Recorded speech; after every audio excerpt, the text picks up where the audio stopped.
Okay, so the big difference with exponential equations, exponential functions that we're doing is that we're kind of switching gears as to what the equation is going to look like. So that for this part of it, I guess here's the big thing. Everything else we've been doing so far, we were doing like y equals x squared or y equals x to the third or something like that. The big difference now is this was basically our quadratic equations and polynomial equations. With exponential equations, the big difference is now is that when we're talking about these,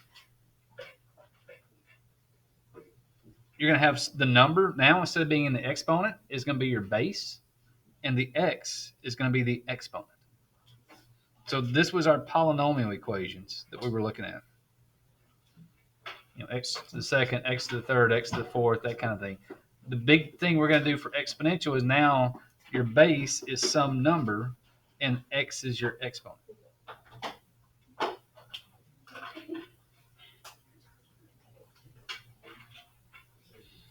All right, and again, if you go from equation to a function, the only difference between an equation and a function as far as what it looks like is that for functions, it's f of x equals instead of just y equals.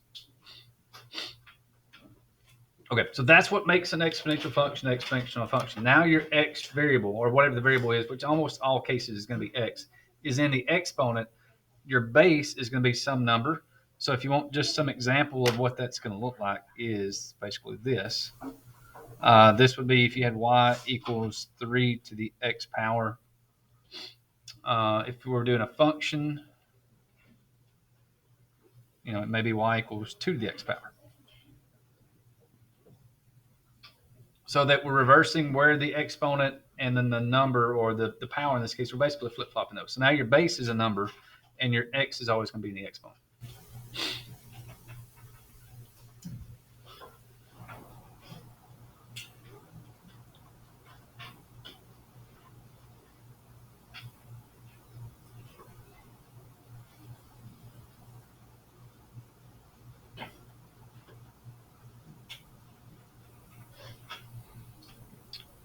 Okay, so from there, here's what we're going to look at. We've got a couple of different ways of what this thing could look like because we have two options here. We have exponential growth.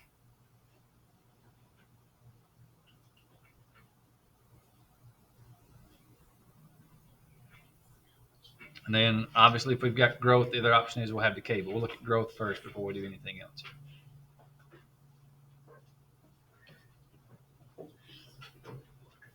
All right, so when we're talking about exponential growth, if we're doing y equals b dx, the big thing for exponential growth is your base has to be greater than 1.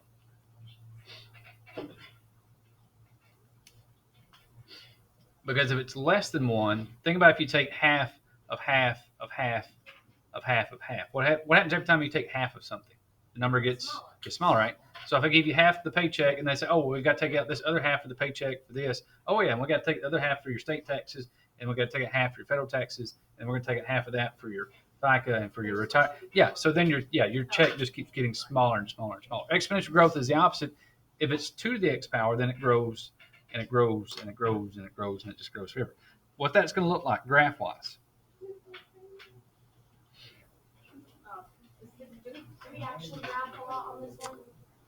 It's a very no, not a lot. It's going to be more basic graphs and everything else. It's more knowing what's going to happen with it, what it's going to do.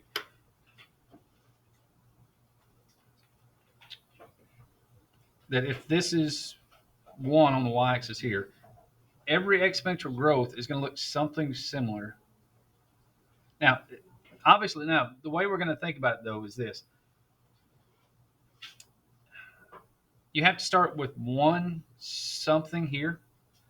If you're going to make exponential growth, if it's science and you're starting with 1 spore of bacteria and you're going to make it grow so that it grows and grows and grows, you have to start with 1 amount of something, and then eventually it's going to take off and it's going to grow.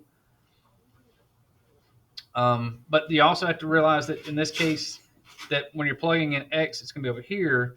X could also be a negative number, so that basically this thing is also going to tail off back this way and do something like this.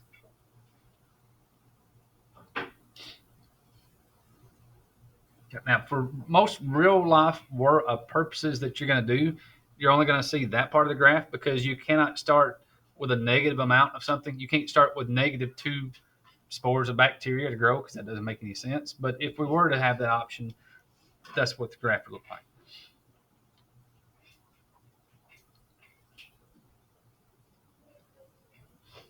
Okay, and then basically your cutoff line right here is at 0 because this is one of those things they're going to tell you, all right, you're never going to get below 0 for this part. We're always going to make it so that if b is greater than 1, this thing will always be greater than 0 when it comes up. You get really close to 0, but you never quite ever get there. All right, so domain and range on this thing.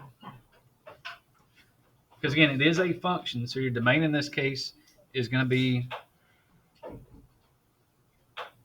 -infinity to infinity. Your range is your y value. So again, left to right, you can go forever either direction. Up and down, though, this one's going to stop at 0. So for a range in this case is we're going to go from 0 to infinity. Now, I think the other way that we had written it way back when for the range would also have been y is just greater than 0. I think that's one option you could do there too. Which one does math excel work? Yes, it does. No. No, which one?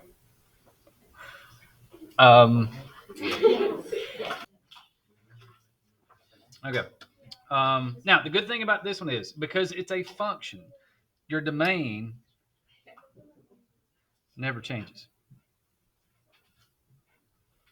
Because we're talking about functions, which it's written as an equation here. But again, if we want to make this a function, we would just put f of x equals. So because this is a function, your domain is never going to change. It's always -infinity to infinity. The only thing that's going to change is your range based on what your values are going to be and how you move this thing around. Okay. So the second option, if it's not growth, decrease. Which we're going to call decay. And this is one of those, and I know everybody's heard about this. Has anybody ever heard of carbon-14 dating? About how they take an object and they figure out how old it is? And they say, oh, this object is 30,000 years old. Yes, that is exponential decay because they know how much carbon something should have had when it was alive. And then they say, all right, well, based on this rate of decay, we can predict what we think the age of this thing is. Now, is it 100% accurate? No. Sometimes there's outside forces that cause things to be different. But, it's still a good guess. It's better than just, some things, sometimes it's accurate, sometimes it's not. Some of it just depends on, the factors that surround it here. So for exponential decay, your base has to be, now it's less than 1, but it also has to be greater than 0, because if it's 0, it's a trick question, because if you do 0 to anything, it's always going to be 0. And so that's, trick question. There's no need of doing that because that's just not going to work. Okay, so we're still starting here at 1, because basically that's when you've got 100%. When all, if we're doing carbon-14 dating, that's when all your carbon-14 dating is there. And as soon as something dies, it starts to release the carbon-14. So from that point, it's going to go down slowly in this direction until it gets really close to 0. Okay, and to make it match up with this graph, we're basically just going to do this. Now this thing would be going off in this direction. So exponential growth would grow forever this way.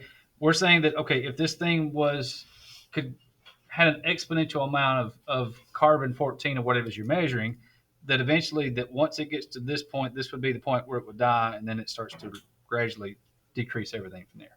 So there's going to be your two shapes. Why is it going the other way instead of the one before? Because this one is growth. So on the right side of the graph, it should be going up. And since this is decay, the right side of the graph should be going down. So they should be opposites because they're doing opposite directions there.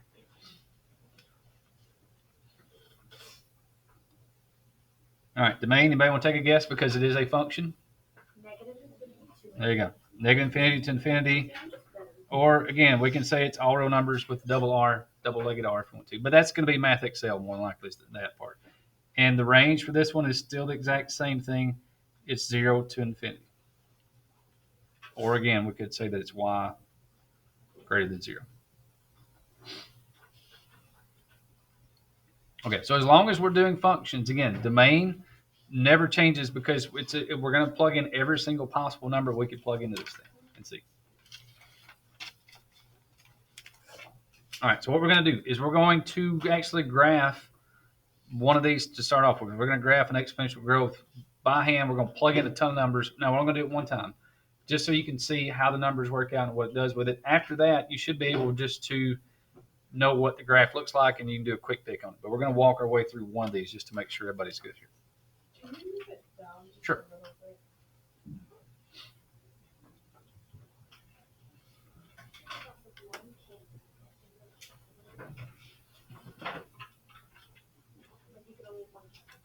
All right, so here's one. Again, we're going to walk through the whole entire thing here. And there may be a couple of them. Now, the biggest thing on some of these is you may have to do some of this in the homework, but it's more of just making sure you remember how to do some exponential stuff.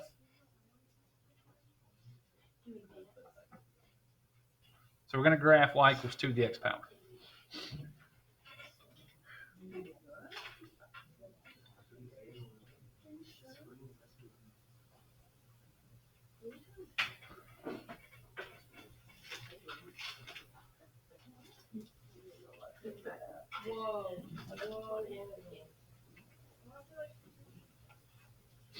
All right, so again, we're going to do this in the old-fashioned way. We're going to plug and chug on this thing. And then after this, we're going to show you, again, how you can kind of just take a guess, especially if it's multiple choice graphs. It'll be easy to work through those because I don't know that there will be any of these where you actually have to, other than some in the homework, you may have to plug in some just to get some exact points. But homework-wise, test-wise, it should be more of a multiple choice option on these. All right, so we're going to plug in 3, 2, 1, 0, -1, -2, and possibly -3.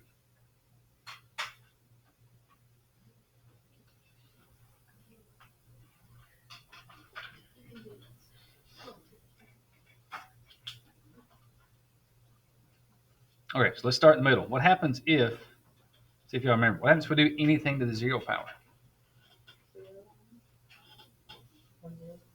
Well, let's do it this way.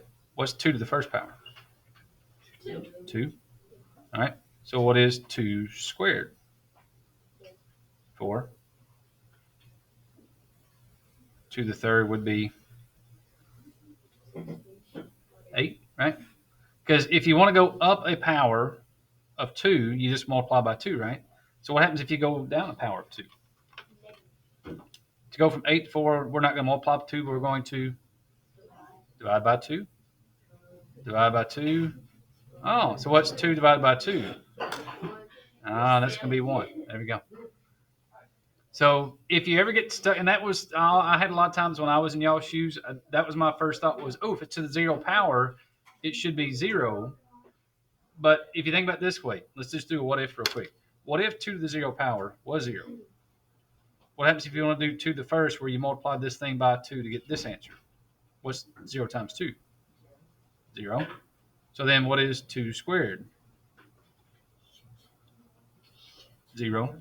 So if you let 2 to the 0 power be 0, every number there is going to be 0, which doesn't make sense that it cannot be exponential growth because everything is 0.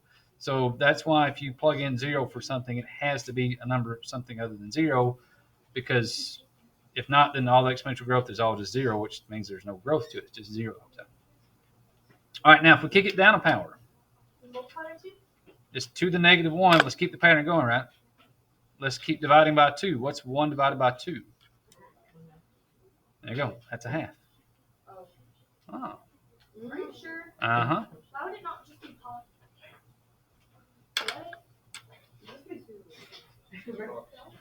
All right. Divide by -2 again. So what's a half divided by 2? What can we do? What's our 8th grade math? Keep trace flip. Yeah, keep it, change it, and flip it, right? So it's a half times a half, which is 1/4. Now, how do you graph that? Well, we'll show you. Graph like that? Oh, now here's the connection. Not the rainbow connection from Sesame Street, but Oh wait, that was Kermit the Frog, right? Yeah. Well, he probably was on Sesame Street doing too, but yeah. Are they negative or no? All right, so if you notice this one, we've got 2 squared is 4. We've got 2 negative 2, so 2 negative 2 squared, if you want to think about it that way, that's 1 over 4. We had 2 to the first was 2. 2 to the negative first was 1/2. So, there we go. So if we do the negative here in this case, yeah, remember the last thing we did with the negative exponents? We said that if you have a negative exponent, it just means it's in the wrong place from the last test. We did a little bit with the rewriting from exponential to no, remember that? Okay, so the only thing you need to realize is that when you do these, if you have a positive exponent and you know what that number is, if you need to make it a negative exponent, you're just going to write it as 1 over that number. So if we know that 2 to the third is 8, 2 to the negative 3 is going to be 1 over 8. Okay. So that's all that you're doing for that part is going for that one. So if we need ordered pairs here. Will it always apply? Yes. Okay. See, if you did like 3, 8. 2, 4. Mm-hmm. one of those questions, some of those questions on math Excel would be like 1 over, and then rather than keeping like the what is it, square of like it was 12, the square of. Okay, so everybody okay with the ordered pairs here? All right, now, and somebody was asking, how are we going to graph this? Now, these are going to be easy because they're whole numbers. These are fraction answers, so this is where we're just going to have to do our best guess on this to kind of make it be what it's going to be. So, we'll do our best guess with this thing.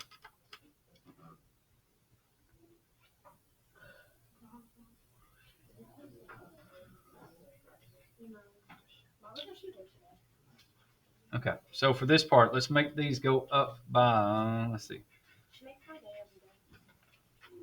Let's go 2s. This is 2, 4, 6, 8, which means 1 would be there, 3 would be there, 5 is there, 7's there.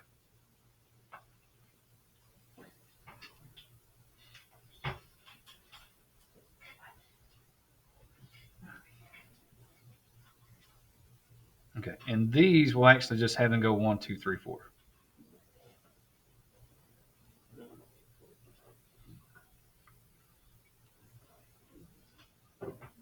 Okay, and again, these first, the positive exponents will be easy because it's just a matter of plotting those. So we had 3, 8. We had 2, 4. We had 1, 2, and then we had 0, 1.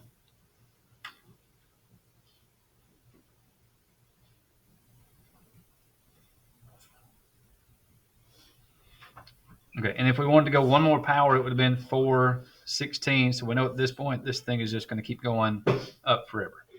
And it's going to keep getting bigger. And that's the exponential part. It keeps getting bigger faster because we keep doubling the numbers. All right, here's where we have to just do our best guess. The next number is at negative 1 and 1/2, which is going to be really hard to plot that one. At negative 2, it's 1/4, so it gets even smaller. At negative 3, it's 1/8, which gets even smaller. This would have been 1 over 16 and 1 over 32. So that's what we're saying. This thing gets so close to 0 through here that it basically blends in, and you cannot really tell the difference between 0 and the y-axis there.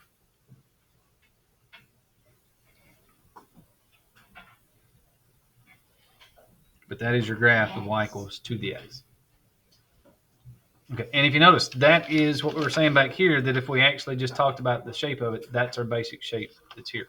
Now, the only difference that you have to, and this is one of those things, if you don't put two graphs on top of each other, the only thing you'll ever really be able to tell is that depending on what the base is, will make it increase exponentially a little bit faster or a little bit slower. So if the base had been 3 to the x power, it would have looked something a little bit more like this.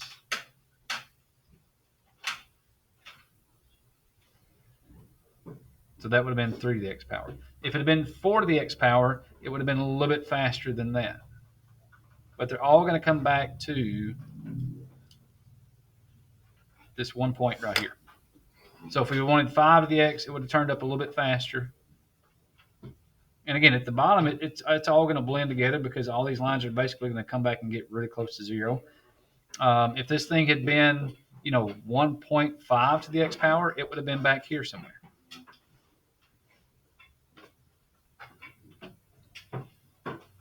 So the only thing that's really going to be different about these lines is just how fast this exponential growth goes. But they're all, and again, unless you put 2 of them stacked on top of each other, you'll never really see that difference because they're all going to look very similar. It's just how steep, if you want to call it the slope, which is not really the slope, but how steep this increase goes.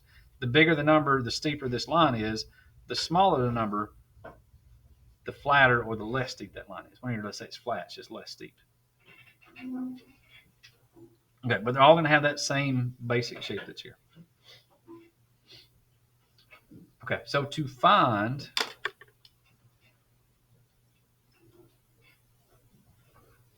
the y-intercept,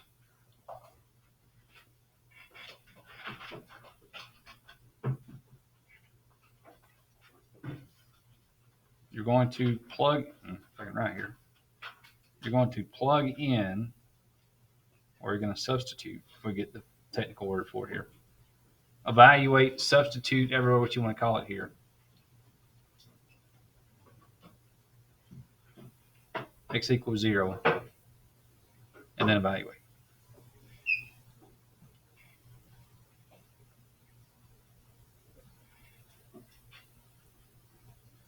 And we did y-intercepts way back when with some other graphs that we were doing, that we basically did the same thing. If we were doing, if we're doing going back and doing the polynomial graphs, we're doing quadratics. We always had to find out what the y-intercept was. We plugged in 0, and then that would tell us, how much it would move up and down, left and right, that kind of thing. And then that would kind of give us an idea of what we're going to go for here. All right, now we're going to throw a new word at you, and we'll actually talk about this a little bit more a little bit later on.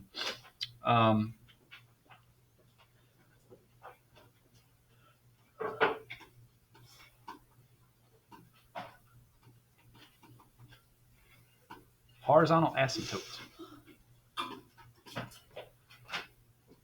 Basically, an asymptote is a line that there is no value for that particular point that you're plugging in. Basically, it's a line that you don't get to cross. It's a boundary line, if you want to think about it that way.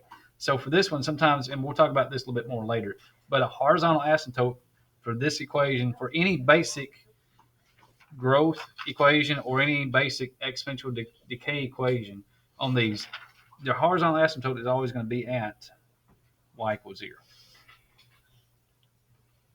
And we'll talk about more about the asymptotes a little bit later, but that's just something we can talk about here.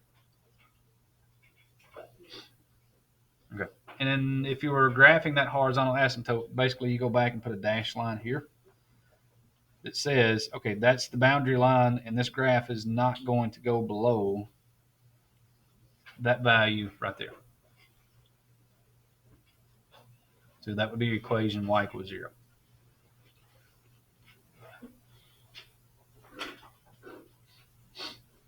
Why do we make a dash? Oh, remember when we did graphs way back when, and solid line meant you got to use the points, and dashed line meant you couldn't? Same thing on this one, that at y equals 0, you can get really close to 0, but you cannot use 0. And that's what the asymptote is saying, is that at that point, you can get as close as you want to, you just cannot touch y equals 0. So, good question. Okay, and the big thing that you want to kind of get in your mind now is that every other graph we did when we were doing x squared or x to the third or square root of x or x to the fourth, didn't matter what graph we were doing, we always started at 0, 0 was kind of like a reference point. And for growth and decay, you've got to kind of switch your brain a little bit. So the point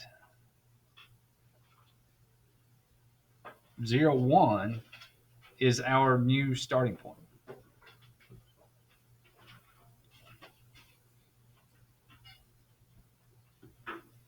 And we'll put quotes around it because it's not necessarily the starting point, but it's a good reference point.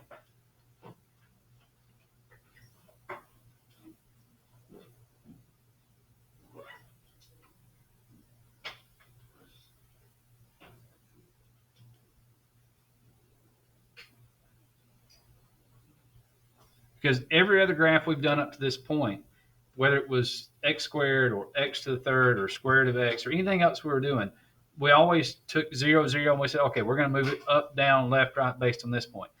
Everything you're going to do in exponential, 0, 1. Because if you plug in 0 into any exponential graph, you're going to get 1. Where if you plug in 0 into x squared or x to the third or x to the fourth, in those numbers, you always get 0. So 0, 0 is always the starting point. For us, in this case, exponential, you got to think 0, 1 is more of your starting point here than it is anything else. All right, and again, this is going to be spectacular review. Everybody good there? Everybody still writing that down? The next few things will be really good review because again, we're basically 4 weeks away, like school weeks. Yeah, we are 4 weeks away from your exam. 4 weeks and like 2 days away from your final exam. So this is kind of a good review for what we're doing for this part of it. That's when we talk about transformations of exponential graphs. It's almost the same as the transformations of the other graphs that we have done.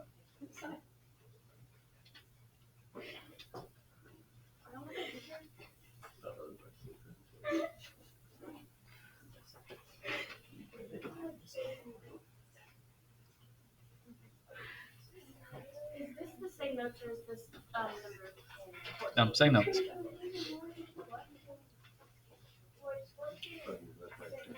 Same notes. Still part of. Now we're just going to look at the graphs a little bit more. So we're going to take the same equation we had before, y equals b to the x.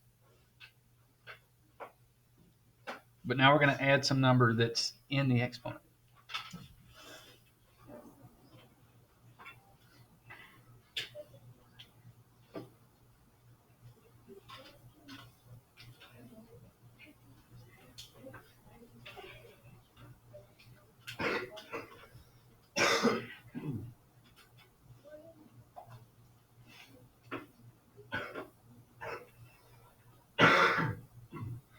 Okay, so if we add or subtract some number c that's inside the exponent,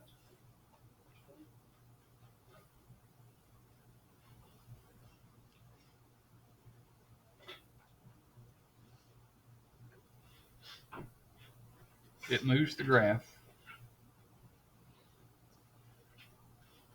Okay, so what we're going to do before we tell you the answer, I'm going to leave you hanging for just a second. If you flash back to when we were doing x squared, what happens if we put a number on the inside of the parentheses with that? What happened if what did that graph going from here to here? What caused that graph? Which way did it move? 1 unit to the left. Okay, so some people remember. That's good. So remember, if it's on the inside, you're going to make it move opposite horizontal. So it moves the graph opposite horizontal or opposite horizontally.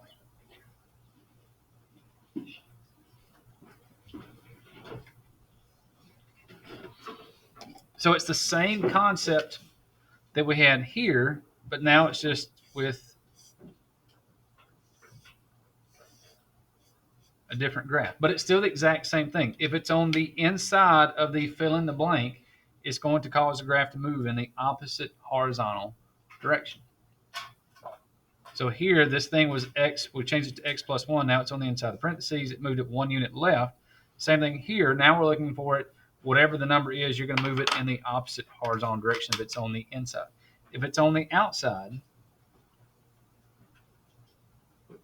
and usually they'll put it like way over here so that you can obviously tell which one's inside or outside. That part, they will not try to trick you. It's going to be very obvious as to this is a smaller number, so you know it's in the exponent. It'll be over here, so it's an easy constant to see. So if you add or subtract a number on the outside,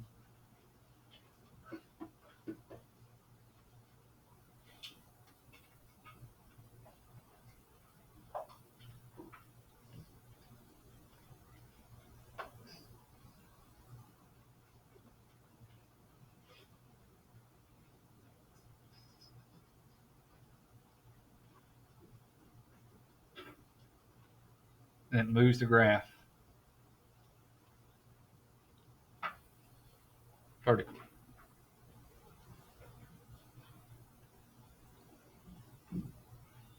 And that one, it's going to go in the normal direction for that part.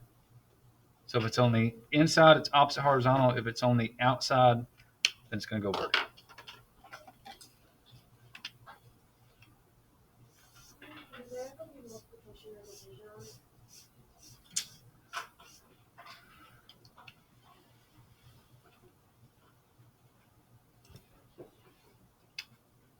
Okay, and then the other thing to kind of put in with this part is if you do happen to have a negative in front of the base, so a negative in front,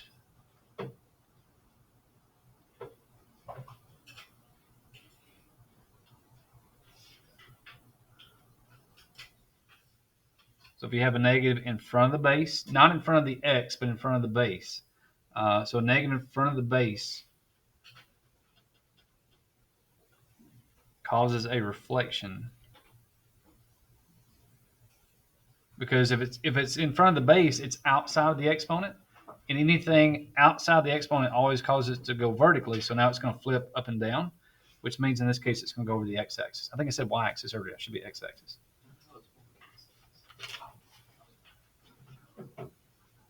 Over the X? Yes. So in that case, it will go over the x-axis. So that means it's going to go from top to bottom on your answers there. And again, I said that wrong earlier. It just hit me now. I said that, called it the wrong axis earlier.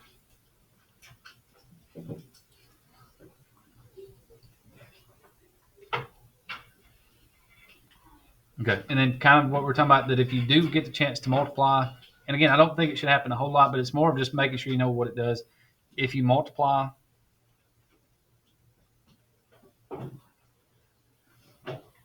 by a number,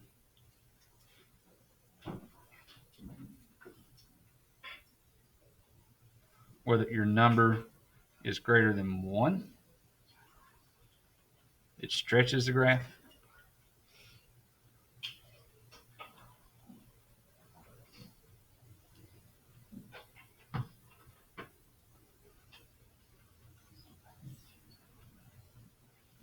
And if you have your number somewhere between 0 and 1, it compresses the graph.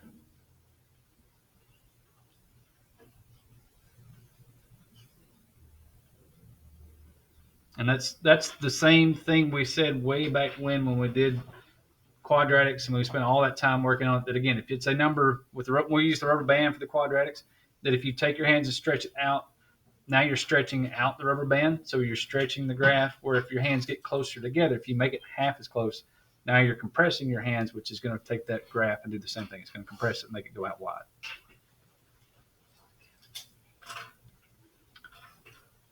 Okay, in a lot of graphs here, sometimes they won't even ask you to graph it. Now, we're going to do both. We're going to graph one and also talk about what it does. Sometimes I may just say, all right, here is a equation. Tell me what happens if you started with this equation and now you have this equation. But we're gonna graph it, at least sketch a graph of it. We're not going to get like super detailed on it, but at least make sure everybody's got an idea of what's happening with it here.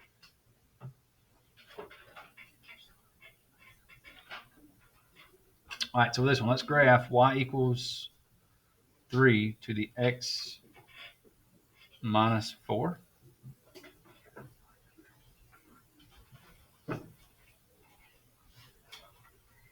And we're going to tell how it compares to y equals 3 to the x power.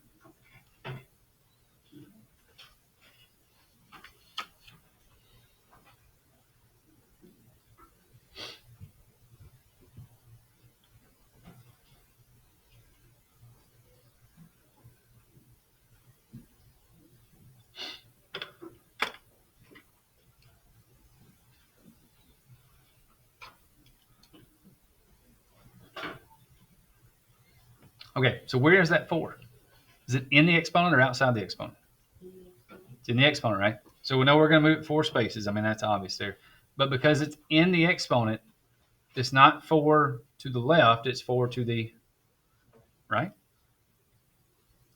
So when it says, tell how it compares to the graph of y equals 3 to the x, 3 to the x minus 4 is just 4 spaces, a graph that's 4 spaces to the right of 3 to the x. So where 3 to the x would have looked like this in the beginning, where it would have crossed over here at 0, 1. We're just going to move everything over 1, 2, 3, 4 spaces. And now 3x minus 4 looks something like that.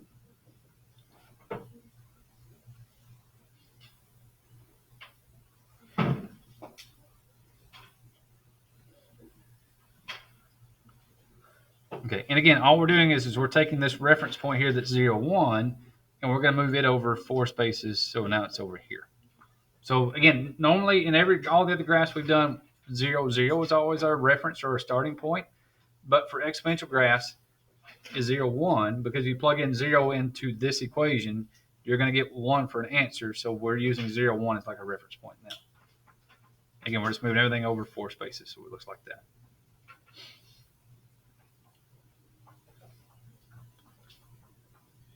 All right, what's our domain going to be?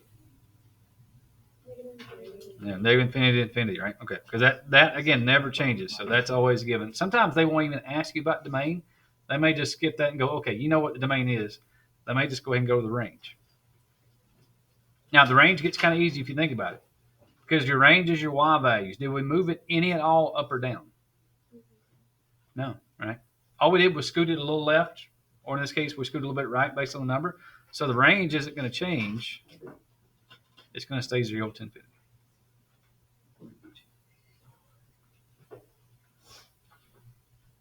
That the only time your range is going to change is if you add a number that's outside the parentheses, because if it's outside, now you're moving the graph up and down, which is vertical, which is along your y-axis.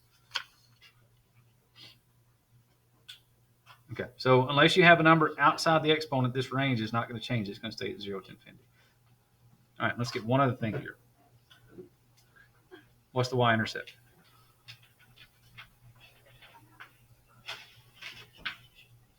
All right, and again, to find the y-intercept, you plug in x equals 0. So it means it's y equals 3 to the 0 minus 4 power. Which means that's 3 to the negative 4 power.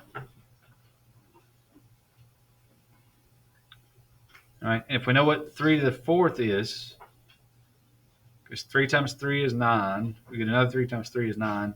9 times 9, 3 to the 4th would be 81.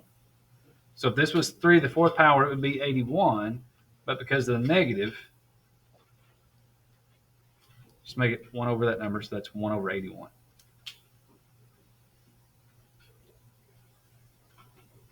Which means that number, that value would be 0.012, whatever that number is. It's basically 0.01 if you want to think about it that way. Which means it's really small, which means you're not going to be able to graph it because it's so small of a number that it would be impossible. That's why we use this as our reference point, because we can always find this point. Just taking this point, move it up, down, left, right. Taking this point and finding it, that's a different story, because it's going to be so small that it's going to be really hard to find that number.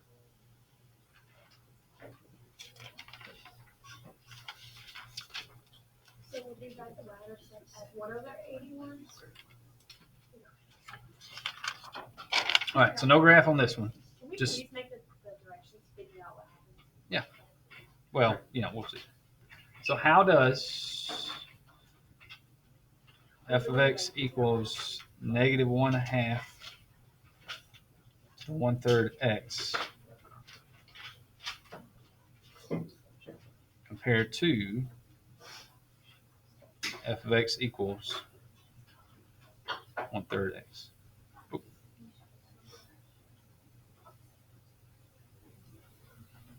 Oh, now one other thing they may ask you to do in this case too. I didn't think about this till now.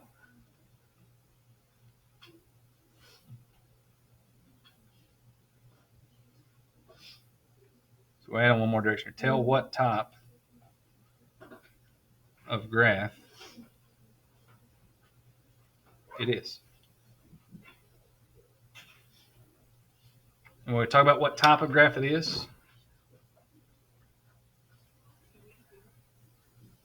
it's just growth or decay.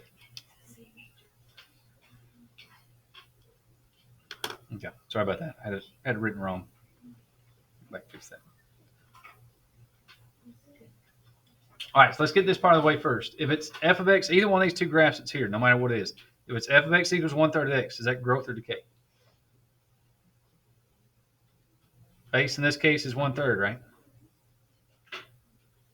And for it to be growth, it has to be bigger than 1. This is decay because base is obviously in this case is less than 1. So in this case, that's decay. If we go back to the example before it back here, which, I mean, it's pretty obvious now, that one would have been growth because the base was 3.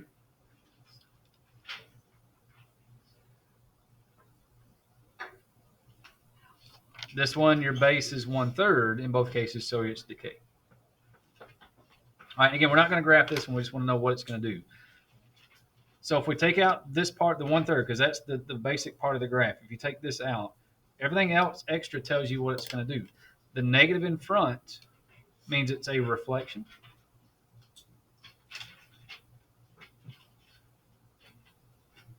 So the negative here means it's a reflection.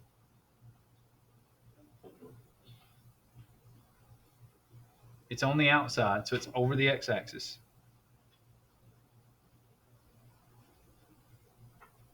And then the 1/2 tells us whether we're going to stretch it or shrink it or compress or grow, whatever we're going to call it there. They'll give you different words for it sometimes. It's 1/2, so it's going to be half as much. So if you take your hands and make them so they're half as far apart, now you're squeezing your hands together, you're compressing it, so that would be a compression.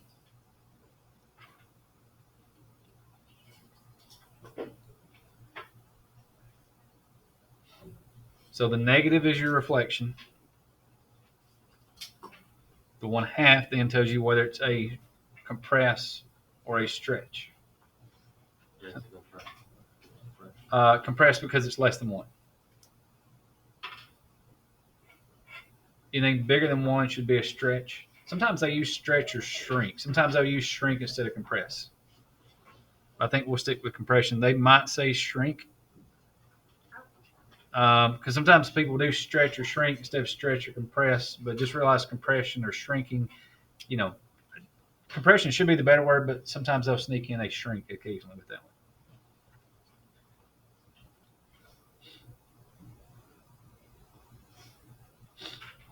one. Okay, let's give you one more of those like that.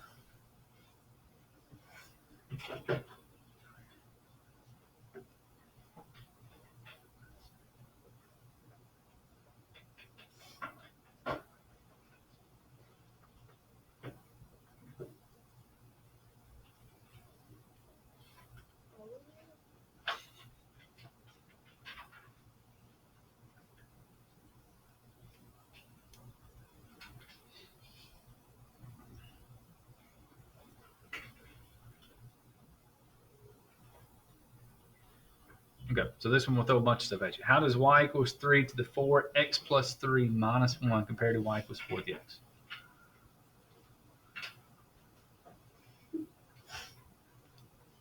Okay, and again, wherever the original part they're telling you to, we're doing 4 to the x power, you cover that part up, and all of the other stuff is what you have to tell me what it's going to do. You got to tell me what this 3 does, you got to tell me what this plus 3 does, and what that minus 1 will do. Because if this is what we're starting with, we're basically saying, all right, we're keeping this here. Tell me what all the other numbers will do. So this 3 on the outside, it's a whole number. It's bigger than 1, so that's a stretch of 3.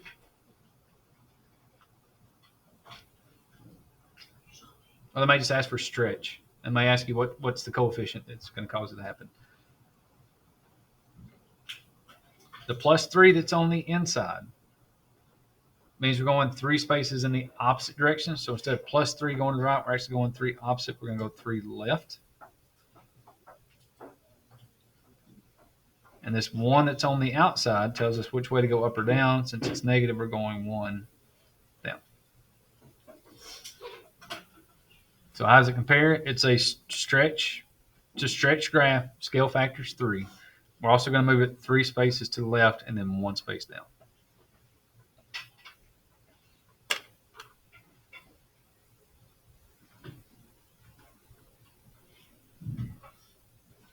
All right, growth or decay?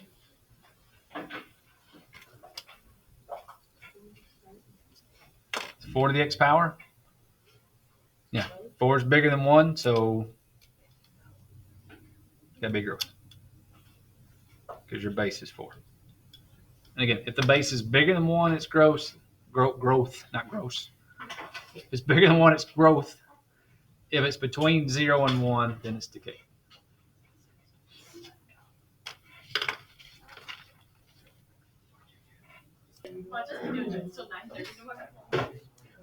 Example one. It's just funny. Is this 13 or is Still 13, yeah.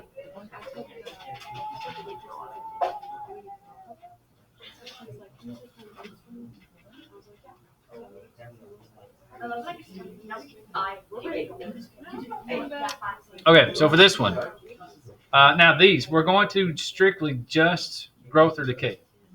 We're not going to graph it. We're not going to, they may ask you for like the y-intercept just so we can understand what's doing. But let me give you a couple of these real quick to make sure that we've got this.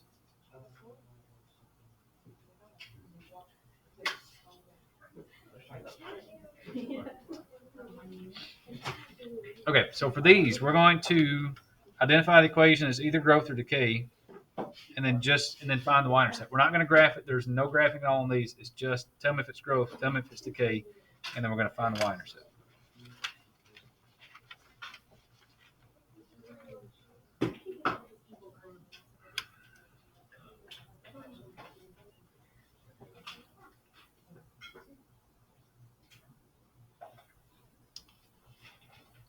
Okay, so for example 1, y equals 0.95 to the x power.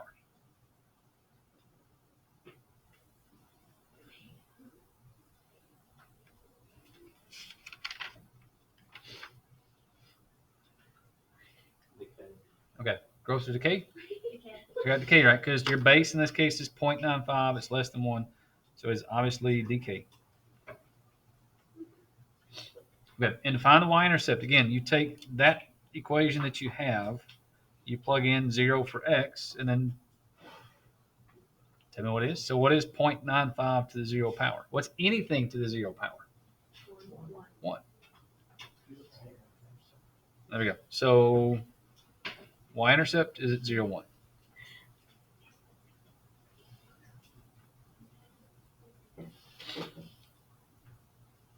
Okay, that seem all right? Seem easy enough?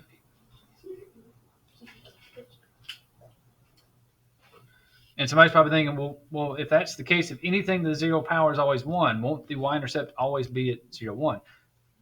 Not necessarily, because if you start adding to it, because you could take 0, 1 and add something to it, you can multiply it by something, you could subtract something. So because of the other stuff you could do around it, it may not always wind up there. Now, it probably will get there in the beginning, but then when you start moving it around, then it's going to change a little bit. So in this case, let's go 0.5, 3 to the x power.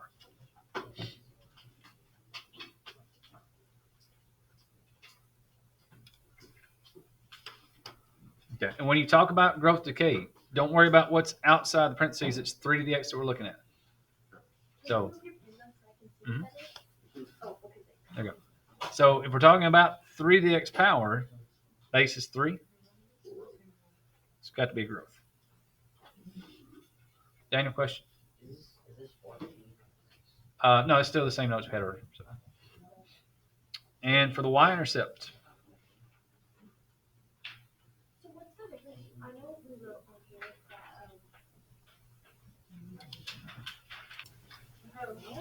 Okay, for this one, is for the y-intercept. It's 0.5 times 3 to the 0 power. All right, now here's where you get that extra part of it. Anything to the 0 power is 1, but it's half of 1. So if we do 0.5 times 1, that means that y-intercept is going to be at 0.5 or 1/2. So for that one, our y-intercept is at 0, either 0.5 or 1/2, whatever they tell you to do in that case to kind of get through that part of it. Okay, and that's always good to see because, again, we are going to have to do something to the 0 power, but then you might have to add 3 or subtract 2 or multiply by 0.5 or multiply by 4. So, it's not always going to necessarily be at 0 because you're going to move this graph up, down, left, right. It could be stretch or it could be a shrink or a compression. So it's going to dance around and move a little bit.